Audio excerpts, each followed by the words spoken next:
민수기는 36장까지 있어요. 오늘 35장 보고 다다음 주에 36장 보면서 민수기는 마무리하려고 합니다.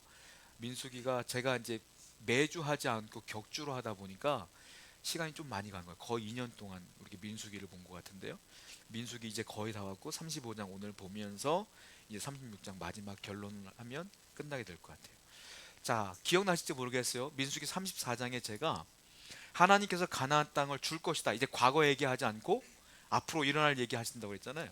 그때 34장에 보면 가나안 땅을 주겠는데 동서남북의 지경의 경계점들을 다 구체적으로 하나님께서 말씀해서 동쪽은 어디, 서쪽은 어디 이렇게 쭉 말씀했다고 그랬어요. 그러니까 이것은 뭐냐면 하나님은 가나안 땅을 준다 안 준다? 무조건 준다. 제가 그렇게 말씀드렸던 것 같아요. 무조건 하나님은 가나안 땅을 준다라고 말씀했고요. 자, 오늘 35장에 넘어오면서 또 미래에 대한 얘기예요. 너희가 가나안 땅에 들어가면은 앞으로 내가 이렇게 할 것인데 이건 지켜야 돼라는 것들을 세 가지를 말씀하세요. 이걸 여호와의 규례라고 하는데 하나님의 규례를 세 가지를 말씀하신단 말이에요. 그게 어디 나오냐면 35장, 36장에 세 가지가 나오는데 오늘 본문에 두 가지 규례가 나온다는 거예요. 너희들 가나안 땅에 들어가면 이 두 가지는 반드시 해야 돼 라는 것들이에요. 그 두 가지 규례가 무엇인가, 주의해야 될 것이 무엇인가에 대한 말씀을 오늘 볼 텐데 그 두 가지 규례를, 세 가지 중에 두 가지 규례를 오늘 보게 될 겁니다. 먼저 1절부터 8절을 보게 되면 어떤 규례를 얘기하냐면 레위인들을 위하여 너희 땅에 성읍을 건축하라. 이게 첫 번째 규례예요. 레위인들을 위해서 성읍을 건축해야 돼라는 거예요. 자, 민수기 18장 20절과 21절 한번 읽어보겠습니다. 시작.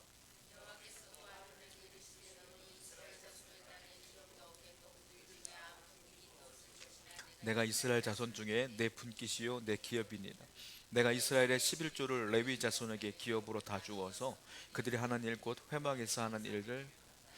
여기 보면 하나님께서 이스라엘 백성들에게 뭐라고 말하냐면 이제 가나안 땅에 들어가면 내가 땅을 분배해 줄 거야. 그래서 12지파마다 12개의 땅을 다 주는 거예요.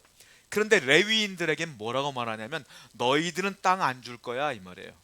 땅 안 주고 대신에 12지파에서 나온 곡식물의 10분의 1을 받아서 먹고 살아라. 이 얘기를 하나님께서 하시는 거예요. 그러니까 다른 지파들은 10개를 추수하면 9개를 자기들이 먹어. 근데 레위인들은 그 중에 하나만 먹는 거야. 가난하겠죠. 다른 지파보다는 부유하지 않겠죠. 아무리 그들이 10분의 1을 받는다고 해도 그들보단 부유하지 않는 거죠. 레위인들은 앞으로 10분의 1만 갖고 살아 라고 말하는 건데 이것 때문에 한국교회 성도들이 오해하는 것 중에 하나가 목사님들은 청빈해야 돼 라고 생각해. 목사님들은 돈이 있으면 안 돼. 그래서 많은 시대적인 우리가 어려움이 있었지만 과거에는 대한민국 자체가 잘 살지 못했어요. 다 가난했어. 그러니까 목사님들이 내가 가지고 있는 것들을 성도들이 가난하니까 나눠주다 보니까 더 가난했거든 목사님들은.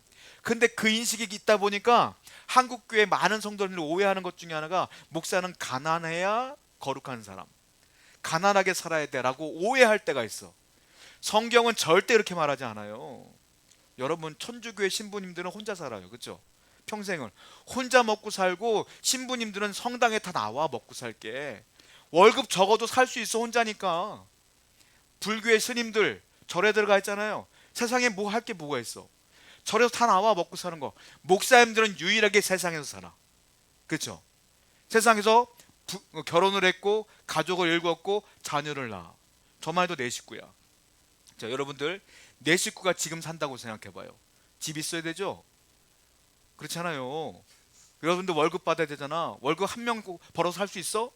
못 살아요. 애들 과외도 해야 되잖아. 대학도 가야 되잖아. 어떻게 살아? 오늘날 목사님들이 가난해야 된다고 생각하는 사람들은 정말 이 말씀 잘 들으셔야 돼. 여러분 목사님들은 목사님들은 없으면 못 살아. 우리도 굶어 죽어. 레위인들 똑같은 말이에요. 레위인들 하나님께서는 너 땅 안 줄 거야. 여기까지 충격적이야. 11조만 먹고 살아. 충격적이야. 그런데 하나님은 거기서 멈추지 않는다라는 거예요. 이 말은 무슨 뜻이냐면 레위인들에겐 땅을 한 평도 안 줄 거야 이 말이 아니에요. 하나님은 자비로우신 분, 은혜로우신 분, 성도들에게만 주시나? 아니에요. 하나님의 백성, 하나님의 선택한 백성들에게도 하나님이 주셔. 아브라함 부자였어. 모세 왕족이었어. 여러분, 다 하나님께서는 교역자나 레위인이나 일반 백성이나 모든 성도들이나 다 풍요롭게 살기를 원하시는 게 하나님의 뜻입니다. 분명히 알아야 돼요. 자, 그런데 하나님께서는 왜 굳이 너희들은 11조만 갖고 살아야 돼 라고 했을까? 이것은 어떤 뜻이냐면 이거예요. 너희들은 다른 지파보다 더 풍요롭진 않을 거야예요. 너희들도 풍요롭겠지만 그들이 더 풍요로울 거야. 너희들은 적당히 먹고 살 만큼만 내가 줄 거야 라는 뜻이라는 거야. 그러니까는 한 평도 땅을 안 준다는 게 아니라 하나님은 어떤 말을 하냐면 땅을 안 주는 대신에 너희들은 12지파의 땅에 흩어져서 살아 이거예요. 이해가 되셨어요? 우리 땅은 없어. 레위지파 땅은 없어. 대신에 12지파 땅에 흩어져서 거기에 머물며 살라라는 거예요. 왜 그랬냐면 이건 심판입니다. 왜? 레위가 큰 죄를 졌거든요. 야곱의 아들 중에 레위가 큰 죄를 졌어. 어떤 죄를 졌냐면 레위는 성격이 포악해. 원래 레위가 포악하고 잔인하고 이기적이야. 근데 그가 큰 죄를 졌어. 어떤 죄를 졌느냐? 창세기 49장 7절 말씀 보겠습니다. 시작.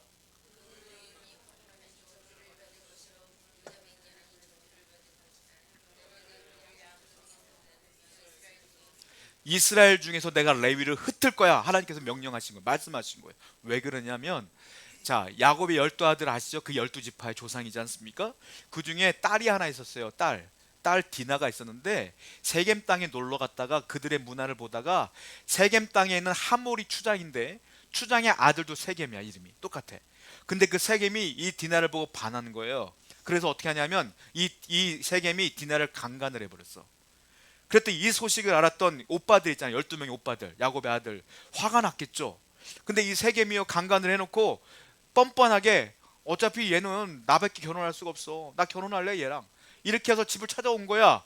화가 더 나. 왜냐하면 이스라엘 사람들 하나님의 백성이기 때문에 야곱의 자녀들은 하나님 믿는 사람과 결혼을 해야 된다는 거예요. 근데 이 세겜 땅에 있는 이 사람들 이방인이야. 다른 신을 섬겨. 내가 너희들과 왜 결혼을 해야 돼? 너희들 그렇게 실수를 해놓고. 그러니까 레위하고 시므온이 있는데 너무 화가 나는 거예요.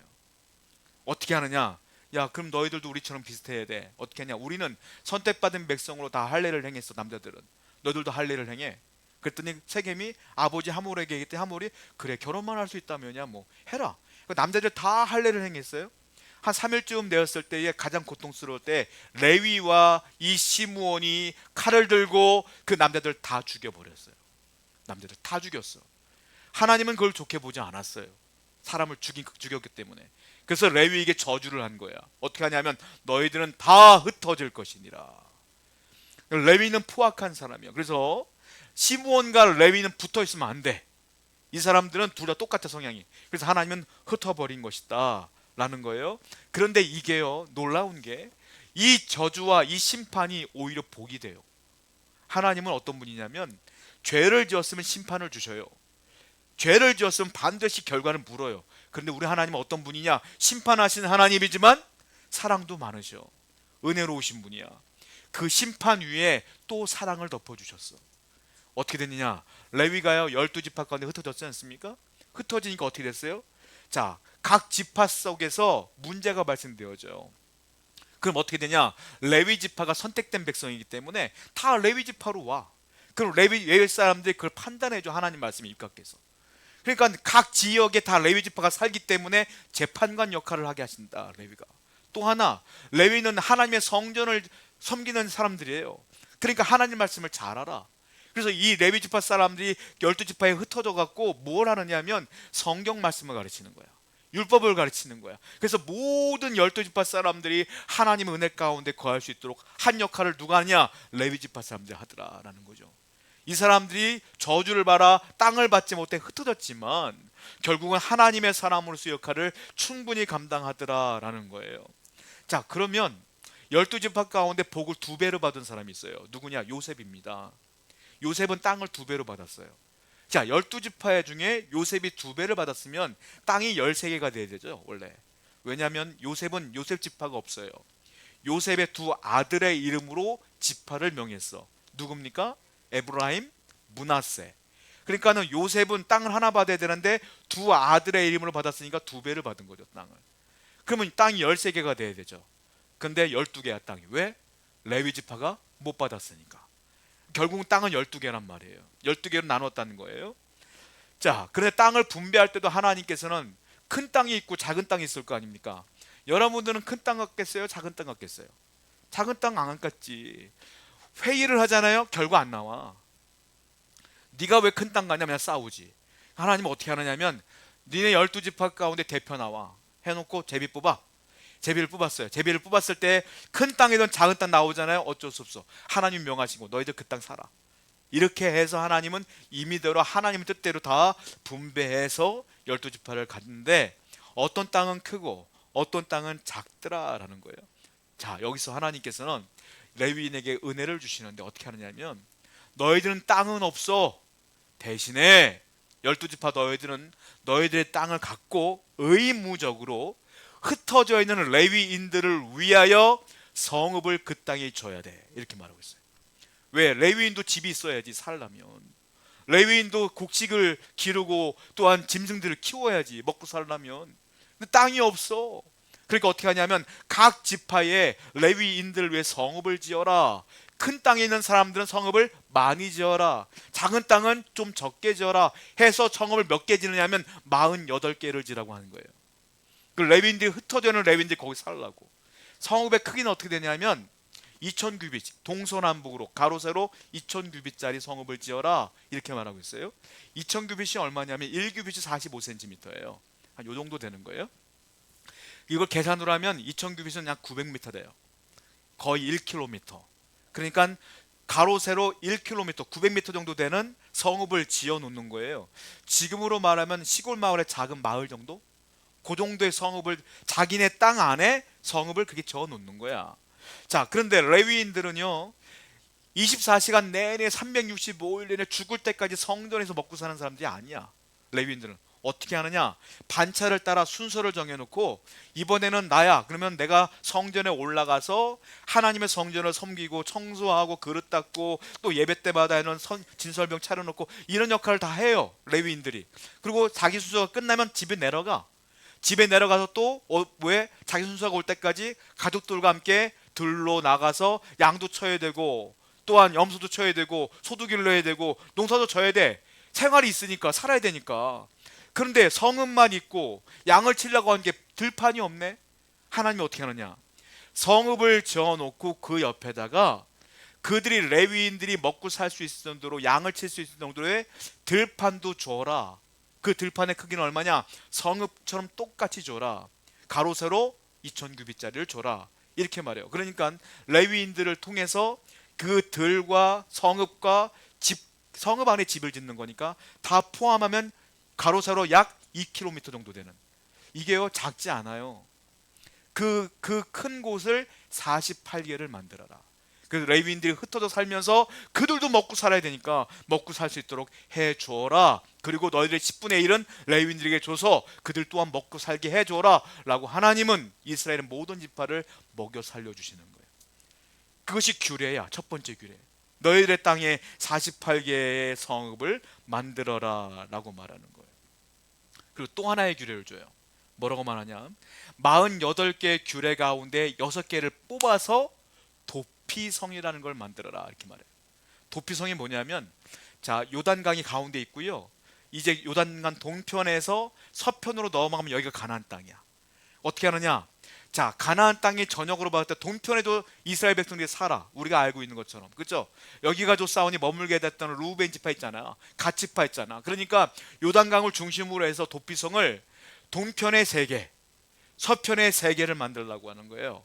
그래서 이스라엘 전체 땅으로 봤을 때 그 도피성이 가운데 6개가 있어야 돼. 왜냐? 동서남북 어디서든지 간에 가장 빠른 루트를 통해서 도피성에 들어갈 수 있을 정도로 6개를 만들어라라고 하는 것이 두 번째 규례예요. 첫 번째 규례는 48개의 성을 레위인을 위해서 만들어라. 두 번째는 도피성을 만들어라. 이게 두 번째 규례예요. 성경 볼게요. 민수기 35장 34절입니다. 시작.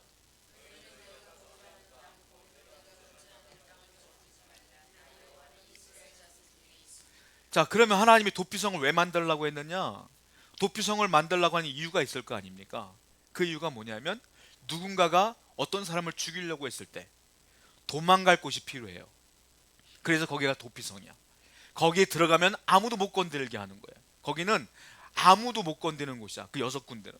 거기 들어가 있는 사람은 아무리 죄를 졌어도 죽일 수가 없어. 그래서 하나님 그 도피성을 만들려고 했는데, 왜 만들려고 했냐, 그 목적이 있어요. 오늘 지금 읽은 말씀 34절을 보니까 뭐라고 했어요? 너희가 거주하는 땅, 곧 내가 거주하는 땅. 너희가 거주하는 땅은 곧 누가 거주해? 내가 거주한다 이거예요. 하나님의 땅이라는 거야. 가나안 땅은 결국 하나님의 땅인데, 자, 뭐라고 했습니까? 땅을 더럽히지 말라. 왜냐? 내가 거주하니까. 하나님이 거주하는 땅을 더럽히지 말라. 내가 너희들과 함께 있기 때문이다. 그러니까 도피성은 뭐냐면 하나님의 땅을 더럽혔기 때문에 도피성을 만드는 거예요. 하나님의 땅을 더럽히는 행위. 그러면 도대체가 하나님의 땅을 더럽히는 행위가 뭐겠어요? 죄를 짓는 거겠죠. 근데 죄 중에 최고로 그 땅을 더럽히는 행위가 뭐냐? 하나님 말씀하시는 거예요. 그건 살인이다 이렇게 말하고 있어요. 사람을 그 땅에서 죽이면 내 땅을 더럽히는 거야. 그래서 도피성을 만들어 놓는 거예요. 왜냐? 사람을 죽이는 것도요, 일부러 죽이는 경우도 있고요, 실수로 사고로 죽는 경우도 있어요. 그러면 하나님은 두 개 다 다르게 반응하는데, 일부러 죽인 사람은 죽이래. 근데 실수로 죽인 사람은 어떻게 하냐? 도피성으로 도망가래. 그래서 그 도망갈 때가 도피성인 거예요.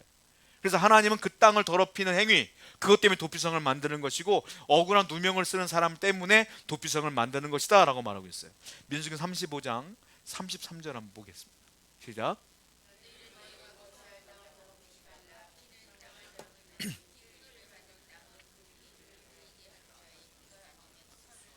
가장 하나님의 땅을 더럽히는 행위가 뭡니까? 피를 흘리게 하는 것, 즉 살인을 말해요.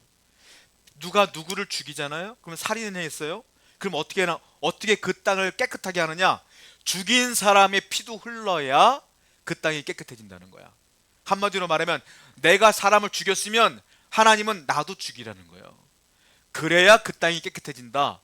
한마디로 사형제도, 사람을 죽인 사람은 그 사람도 죽여야지 깨끗해진다 라는 것이 하나님의 법이다. 살인자는 반드시 죽여라. 이걸 일부러 고의적으로 계획적으로 죽인 사람을 뭐라고 말하는 성경에는 고살자라고 그래요. 고살자, 아니면 모살자 이렇게 표현해요. 그 고살자들은 반드시 죽여야 된다. 그래야 하나님의 땅이 거룩해진다라는 거예요. 오늘날 대한민국의 현실을 보게 되면 인권을 외치는 분들이 굉장히 많아요. 인권, 누구나에게 있는 인권을 얘기할 때가 많아요. 성경의 인권은 그렇지 않아요. 성경의 인권은 뭐냐면, 누군가가 사람을 죽이잖아요. 하나님의 인권은 뭐냐? 피해자에게 인권이 있어.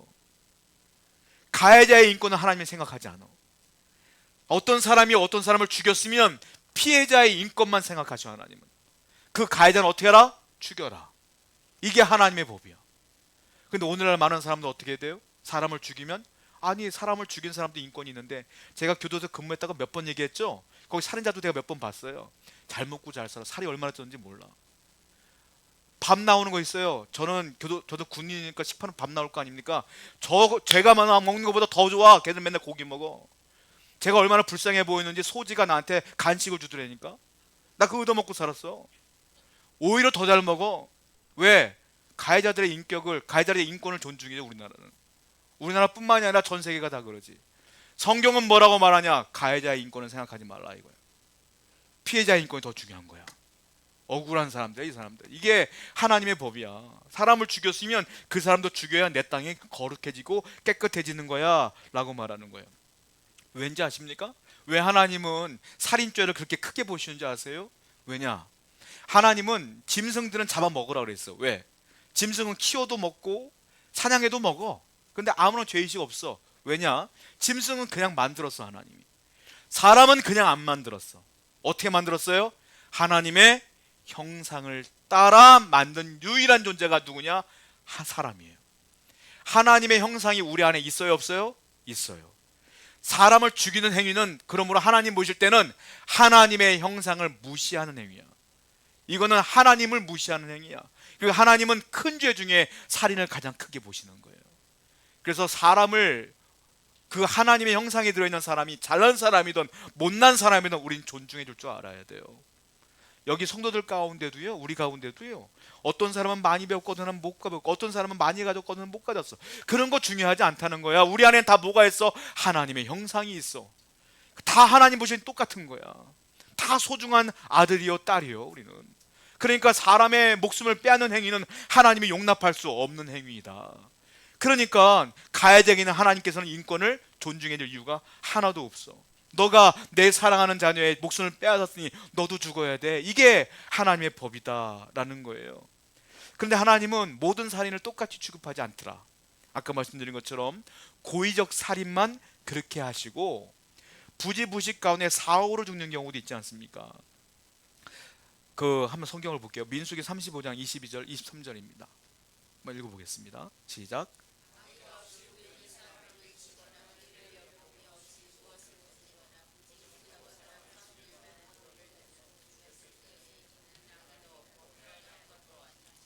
우연히 농사를 짓다가 큰 바위돌이 있어요. 돌을 빼갖고 이걸 빼야 되니까 농사를 짓 수 있으니까 영차 던졌는데 이게 굴러가다가 지나간 사람이 맞아 죽었어. 이건 고의가 아니잖아요. 사고잖아요. 이런 사람은 비록 내가 사람을 죽였지만 나는 고의가 아니야. 이런 사람 어떻게 하느냐? 도피성으로 도망가라 이거야. 그럼 거기 들어가 있는 사람은 하나님께서 목숨을 빼앗지 못하게 하겠다라는 말씀이에요. 이게. 그러니까 이 자기의 고의성이 아닌 걸 증명하기 위해서는 두세 사람의 증언이 필요해요. 이 사람이 저 사람 고의 아닙니다, 아닙니다, 아닙니다 하면 이 사람이 고의가 아닌 거야. 도피성으로 빨리 도망가야 돼. 그리고 이 사람이 고의인 것도 두세 사람의 증언이 필요해. 이 사람이 일부러 그랬어요 라는 것들을 들으면 이 사람이 일부러 했다 그러면 이 사람 죽이라는 거예요. 하나님께서 그렇게 말씀하시는 거예요. 예를 들자면 도끼로 나무를 깨다가 도끼전에 빠졌고 날아가서 사람 머리를 때릴 수 있잖아. 그런 사고란 말이에요. 우리가 오늘날 같은 거 자동차 운전하다 급발진이 일어날 수 있어요. 그 급발진이 일어나면 내가 운전을 제대로 하고 있으면 차량 결함 때문에 죽을 수 있어 사람이. 그런 것들 다 하나님께서는 고의가 아니기 때문에 이 사람들은 어떻게든 목숨은 보존해야 되는 거야. 그래서 어떻게 하느냐? 6개의 도피성을 만들어라 하신 거예요. 성경을 보겠습니다. 민수기 35장 12절입니다. 시작.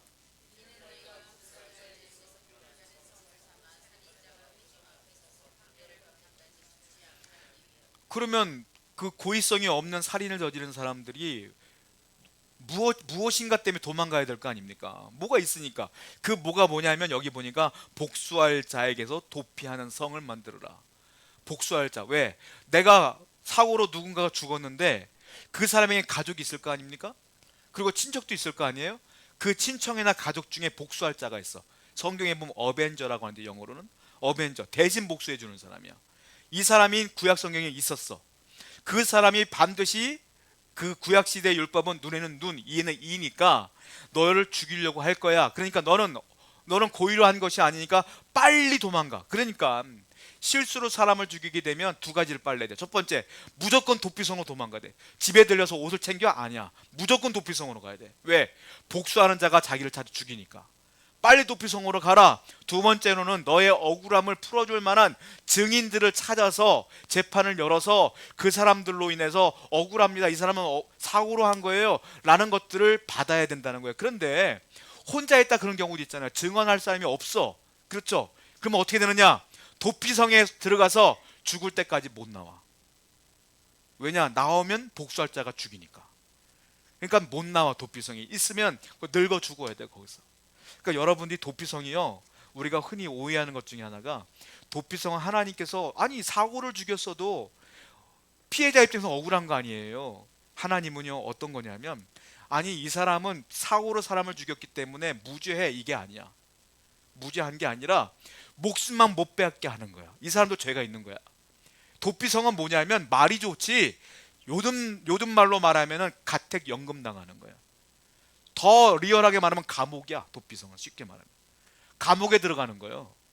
그래서 감옥에서 나오면 목숨은 빼앗겨. 그러나 감옥에 있으면 목숨은 빼앗기지 않아. 그러니까 도피성은 일종의 감옥 같은 거야. 죽을 때까지 못 나와. 무기징역이야 쉽게 말하면. 하나님은 그 생명만 빼앗지 못하게 하는 것이지 그 죄에 대한 결과를 묻는 것이다 라는 거예요.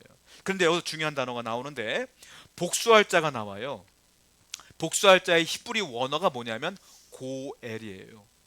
고엘은 제가 여러 번 설교할 때 말씀드린 기억나실지 모르겠어요.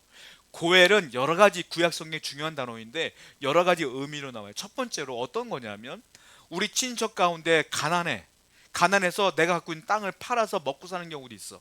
그 땅을 팔았어요. 선조의 땅을 팔았어. 근데 계속해서 먹고 살 게 궁해. 그 당시에 구약 시대는 그랬어요. 그러면 우리 친척 중에 유력한 자가 있어. 돈이 많은 사람이 있어. 그 사람이 대신 돈을 지불하고 그 땅을 다시 사줘요. 그 사람을 뭐라고 말하냐? 고엘이라 그래요. 그걸 룻기에 나와요. 그 룻기의 고엘이 누구냐? 보아스야. 보아스를 뭐라고 표현해요? 기업 물을 자 이렇게 표현해요. 고엘이 바로 그 역할을 하는 거예요. 또 하나 고엘이 있는데 이 고엘은 어떤 사람이냐면 자, 우리 친척 가운데 누가 가난해서 땅도 팔았는데 여전히 먹고 살 게 너무 어려워. 그래서 어떻게 하느냐? 에이, 이렇게 죽느니 차라리 내가 노예가 될래. 노예가 되면 먹고 사는 건 되니까 해서 노예가 일부러 노예로 되는 사람이 있어, 그 당시에. 그러면 그 노예를 풀어주는 역할, 돈을 지불하고 노예를 사서 자유를 주는 역할, 우리 친척 중에 그 사람을 누구라고 말하냐? 고엘. 그 사람은 뭐라고 말하냐? 구속자 이렇게 표현해요. 그 사람도 고엘이야. 세 번째 고엘이 있는데 어떤 역할을 하냐면 자, 형제가 있는데 형님이 결혼했는데 아기를 못 낳았어요. 아기를 못 낳고 죽었어, 형이. 형수는 남았어. 그럴 때 어떻게 하느냐? 이때 이스라엘의 그 전통은 동생이 형수님과 동침을 해요. 그래서 임신을 해서 형수님이 아기를 낳잖아요. 그럼 그 아기는 내 아이가 아니라 죽은 형의 애야. 그래서 형의 유산이 있을 거 아닙니까? 그 형의 유산이 그 아이에게로 그대로 흘러가. 그러니까 얘는 형의 애야. 이 사람을 뭐라고 말하냐? 이 사람도 고엘. 동생이 고엘이야. 이걸 뭐라고 말하냐? 계대 결혼자 이렇게 표현해요. 대신 결혼해 준 거예요. 마지막 고엘의 역할이 있는데 이 사람 누구냐면 우리 친척 중에 누가 억울하게 죽었어. 그런데 이 억울함을 풀어줘야 돼. 내가 풀어주는 거야. 대신 그 사람을 복수해 주는 거야. 복수할 자, 어벤져. 이것도 고엘이에요. 그러니까 이 지금 고엘이라는 사람이 이 사람을 죽일 수 있으니까 도피성으로 도망가라 라고 말씀하신 거예요. 그래서 정당한 재판을 통해서 네가 풀어줄 수 있으면 풀어나올 수 있지만 그렇지 못하면 거기서 그냥 끝까지 있어야 돼 라고 말하는 거예요. 그런데 도피성에 머물러 있는 사람이 완벽하게 자유로워지고 깨끗해지고 나올 수 있는 유일한 방법이 있어요. 그게 뭐냐? 자기가 도피성으로 도망갔을 때에 있었던 대제사장이 있을 거 아닙니까? 대제사장이 늙어서 죽는 경우, 아니면 대제사장이 병들어 죽는 경우, 아니면 대제사장이 사고로 죽는 경우, 그 대제사장이 죽으면 이 사람은 완벽한 자유를 얻어요. 이 사람은 도피성에 나와도 복수자가 죽일 수 없어. 고엘이 죽일 수 없어. 왜? 그 당시에 대제사장이 죽었고 새로운 대제사장이 들어오면 이 사람의 죄는 없어지는 거야. 그런 전통이 있었어요. 자, 우리는 제가 이렇게 왜 아무리 봐도 은혜가 안 되는 부분이기도 해. 근데 제가 이 얘기를 왜 하냐면 오늘날 우리에게 주시는 은혜가 있기 때문에 그래요. 첫 번째는 어떤 거냐면 하나님은 그 무엇보다도 생명을 중요하게 여긴다는 거예요. 왜? 하나님의 형상이 그 안에 있으니까. 여러분들 형제자매들 무시해서는 안 돼. 우리 성도들 다 사랑하고 존중해야 될 줄 믿습니다.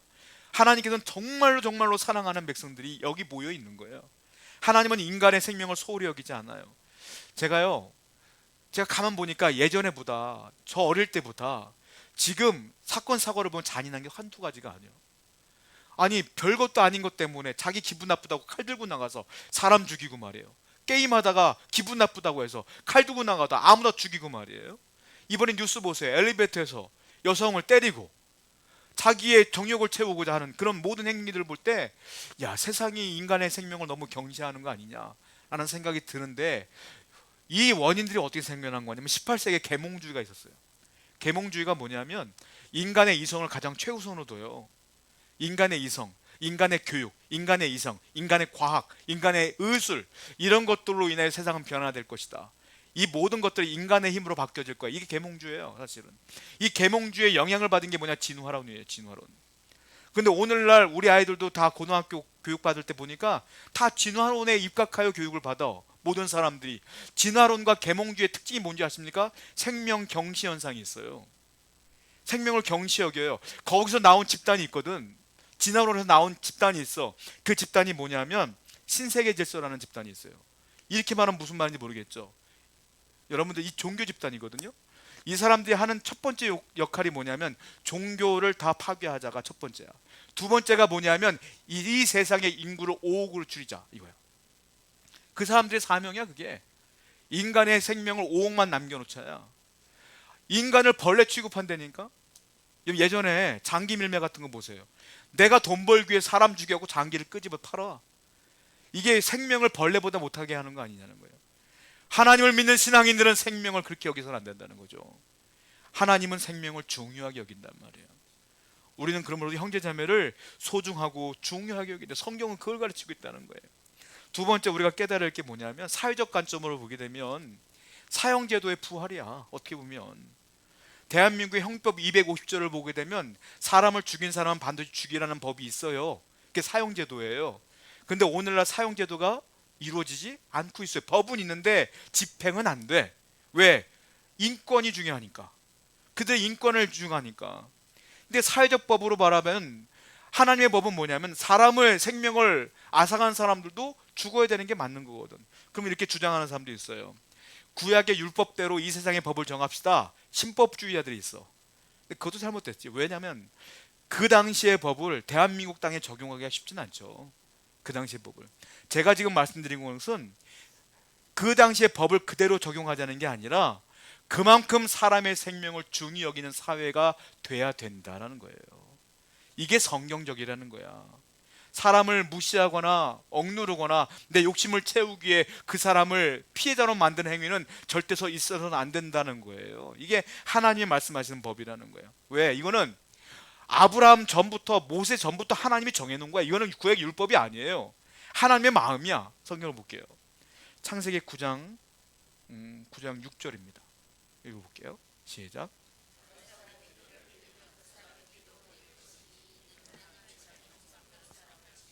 아브라함 부르기 전부터 하나님 말씀하신 거예요. 이거는 모세가 율법을 만들기 전부터 하나님께서 말씀하신 거예요. 이거는 하나님의 마음이에요. 하나님은 그만큼 사람의 생명을 중요하게 여기시는 분이시다라는 거예요. 세 번째 신앙적 관점으로 보게 되면 도피성이 무엇이냐라는 거예요. 왜 도피성이 중요하냐라는 거예요.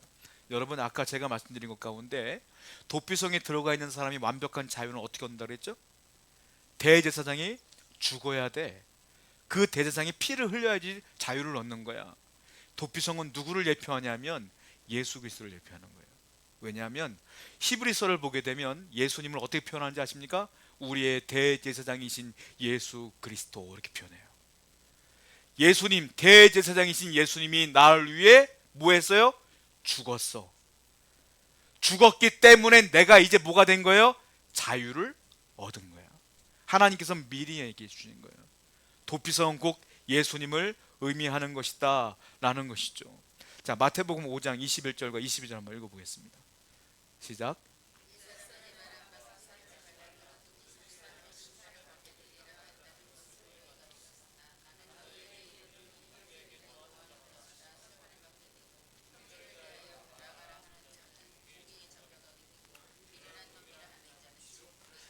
여러분들은 살인죄를 졌어요? 안 졌어요? 안 졌잖아요. 사람 죽인 사람이 여기 있겠어요? 다 무기징역 받았겠지? 우리 사람을 안 죽였어. 그런데 분명히 살인죄를 지은 사람이 도피성에 들어가 있다가 대제사장이 죽으면 자유를 얻는 건데 우리는 아무 상관이 없잖아요 라고 말씀할 수도 있어요. 그러나 그렇지 않아요. 저도 살인죄를 졌고 여러분도 살인죄를 졌어. 왜요? 예수님 뭐라 그랬어요? 지나가는 여인을 볼 때 음욕을 품는 자마다 간음한 자라 그랬어요. 예수님이 그랬어요. 형제를 미워하는 자마다 살인한 자라 그랬어요. 이 세상을 살아가는데 한 번도 주위 사람들을 미워하지 않은 사람이 있어요? 지금까지? 심지어 뭐라고 했어요? 형제를 향하여 라가라 하는 자는, 라가는 오늘날 말하면 멍충아 이 말이에요. 멍충아. 멍충아 그러면 어떻게 해요? 성경에 보니까 지옥불에 들어가게 되리라. 한 번도 욕하는 사람이 있어요 여기서? 한 번도 속으로 음욕 안 품었어? 한 번도 형제 안 미워하는 사람이 있어요? 다 우린 죄인이야. 다 도피성에 있어서 우리는 거기서 늙어 죽어야 돼 사실은. 그런데 예수님이 이 땅에 오심으로 대신 죽음으로 말미암아 그분을 믿음으로 말미암아 이제 완벽한 자유를 얻게 되었다.